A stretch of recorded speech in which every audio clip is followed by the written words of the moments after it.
Business English for emails. Fix these mistakes. Have you ever written an email and immediately wondered, does this sound weak? Today, I'll show you how to write emails that sound clear, confident, and executive level without sounding rude. Welcome back to the Executive English Coach, where smart professionals learn to speak with clarity, confidence, and impact. Today's lesson is Business English for Emails. Fix these mistakes. You will learn how to fix weak phrasing, how to sound confident but polite, and my simple executive email formula that you can use in every message. Let's start. Mistake 1. Weak openings. Most professionals begin emails weak, hesitant openings like, "I hope this email finds you well. I'm writing to ask. I just wanted to follow up." They sound passive and add zero value. Let's upgrade to strong, clear openings. I have a quick update regarding I'm reaching out to confirm, following up on our conversation about. These openings are short, clear, and result-focused. They are executive English. Tip: start with purpose, not a politeness filler. Mistake 2. Overusing just and maybe. Weak tone words lower your authority.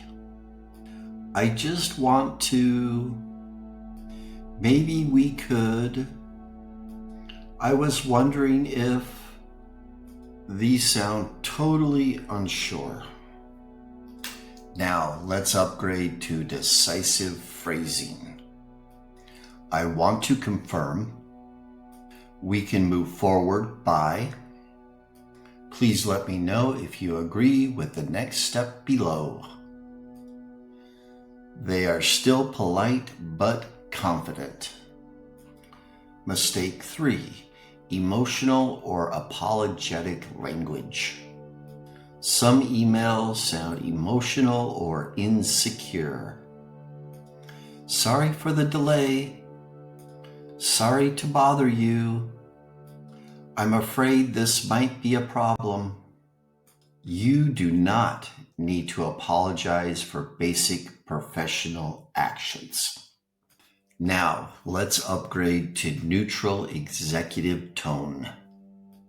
Thank you for your patience. Let me know if you need any additional information. Here's the updated version. They are neutral, clear, and professional, but confident. Mistake 4. No structure. Weak emails are long, messy, and unclear. Executives use structure. Use the 3-line executive email structure. First, purpose. State the reason immediately. Second, key information, action. Bullet points, 3 lines, neat and clean. Third, next step.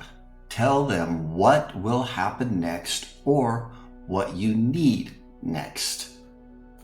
Example.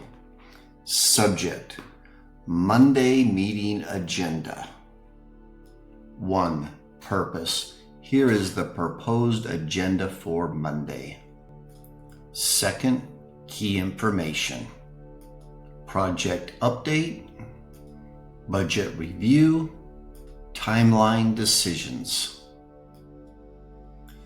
Third, next step, please confirm or add any items by Friday. It's clean, it's fast, and it's easy to read. Mistake 5, soft, unclear closings.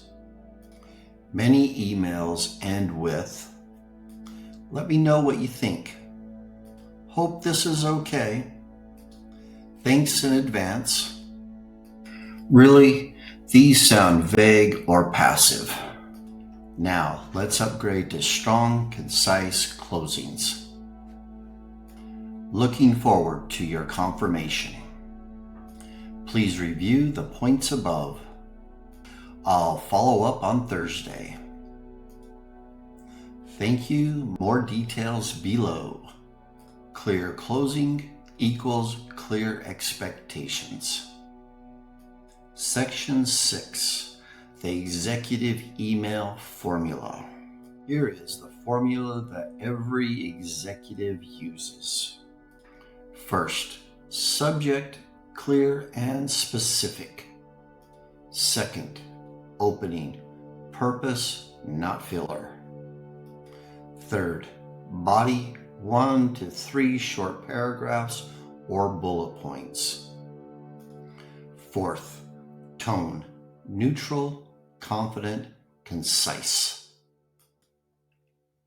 Fifth, closing, action plus timeline. Sixth, signature, professional and clean. Example. Subject, updated contract timeline. Hi, Daniel. First, purpose. Here is the adjusted project timeline. Second, key information. New start date, May 12th. Milestone update below. No budget impact. Third, next step. Please confirm by Wednesday. Best regards, Eric. There you go. It's professional, it's polite, and it's direct. If you want to write emails that sound smart, confident, and professional, apply this formula every day. See you in the next lesson. Thanks for watching The Executive English Coach.